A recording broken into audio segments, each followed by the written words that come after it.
Acts chapter 14. Iconium.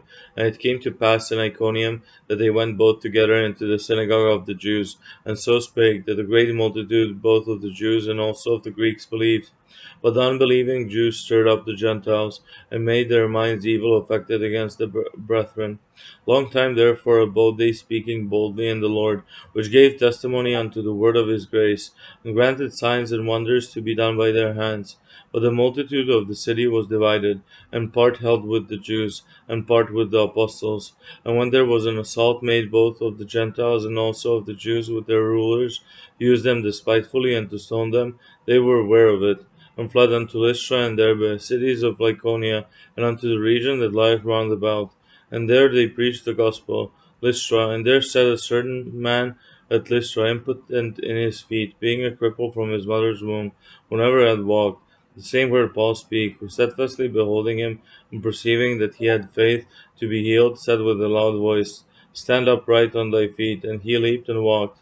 And when the people saw what Paul had done, they lifted up their voices, saying in the speech of Lycaonia, The gods are come down to us in the likeness of men.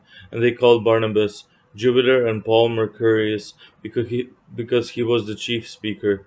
Then the priest of Jupiter, which was before their city, brought oxen and garlands unto the gates, and would have done sacrifice with the people, which when the apostles Barnabas and Paul heard of, they rent their clothes, and ran in among the people, crying out and saying, Sirs, why do ye eat these things? We also are men of like passions with you, and preach unto you that ye should turn from these vanities unto the living God, which made heaven and earth and the sea, and all things that are therein, who in times past suffered all nations to walk in their own ways.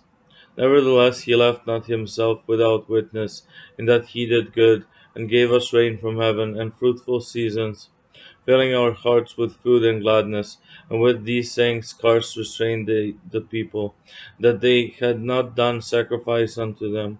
Derbe, and there came thither certain Jews from Antioch and Iconium, who persuaded the people, and having stoned Paul, drew him out of the city, supposing he had been dead.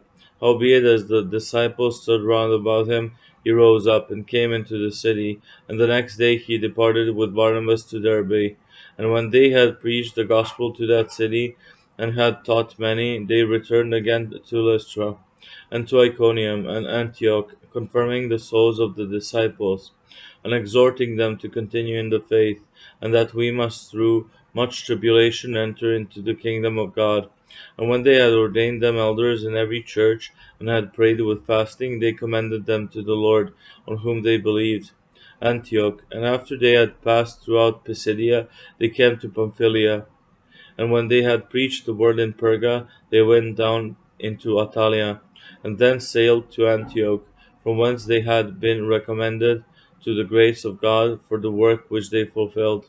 And when they were come and had gathered the church together, they rehearsed all that God had done with them, and how he had opened the door of faith unto the Gentiles.